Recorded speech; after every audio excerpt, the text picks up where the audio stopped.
ബോളിവുഡിൽ നിന്ന് ഹോളിവുഡിലേക്കുള്ള യാത്രയിലാണ് പല സിനിമാ താരങ്ങളും. ഏറ്റവും ഒടുവിൽ വന്നിരിക്കുന്ന വാർത്തയിലെ താരം മറ്റാരുമല്ല, ദീപിക പദുകോൺ എന്ന ജനപ്രിയ നായികയാണ്. ഹോളിവുഡിന്റെ മനം കവരാൻ തയ്യാറെടുക്കുന്ന ഇന്ത്യൻ താരം. ഹോളിവുഡിലേക്കെന്ന് മാത്രം പറഞ്ഞാൽ പോരാ ഈ അരങ്ങേറ്റത്തിനെ.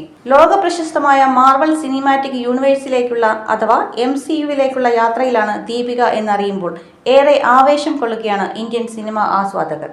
ഇത് സംബന്ധിച്ച മാർവലിന്റെ ഔദ്യോഗിക സ്ഥിരീകരണം വന്നിട്ടില്ലെങ്കിലും ഏതാണ്ട് ഉറപ്പായ വാർത്തയാണിതെന്നാണ് അറിയാൻ കഴിയുന്നത്.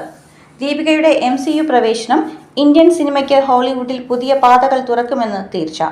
ദീപിക MCUവിൽ ഏത് വേഷം ചെയ്യും എന്ന് വെളിപ്പെടുത്തിയിട്ടില്ലെങ്കിലും ഒരു സൂപ്പർ ഹീറോ പരിവേഷത്തോടെയുള്ള വേഷമാവാൻ സാധ്യതയുണ്ടെന്നും അറിയുന്നു. ബോളിവുഡിൽ നിന്ന് ഹോളിവുഡിലെത്തി തിളങ്ങിയ പലരും ഇതിനു മുൻപും ഉണ്ട്. യശശരീരനായ ഇർഫാൻ ഖാനും പ്രിയങ്ക ചോപ്രയും ദേവ് പട്ടേലുമൊക്കെ ഹോളിവുഡിൽ നേടിയ വിജയങ്ങളുടെ തുടർച്ചയാണ് ദീപികയുടെ വരവും വിലയിരുത്തപ്പെടുന്നത്. ദീപികയുടെ ഈ മാർവൽ നേട്ടം ഒരു വ്യക്തിഗത വിജയം മാത്രമല്ല, ഇന്ത്യൻ സിനിമയുടെ ആഗോള സ്വാധീനം കൂടുതൽ വിപുലമാക്കുന്ന ഒരു പ്രധാന സംഭവമാണ്.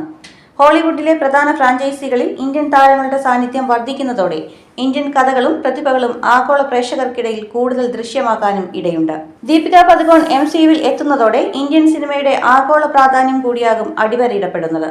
ഇത് ഭാവിയിൽ കൂടുതൽ ഇന്ത്യൻ കഥകളും സിനിമാ നിർമ്മാണ സഹകരണങ്ങളും ഉണ്ടാവാനുള്ള പ്രചോദനമാകും എന്നു കരുതാം.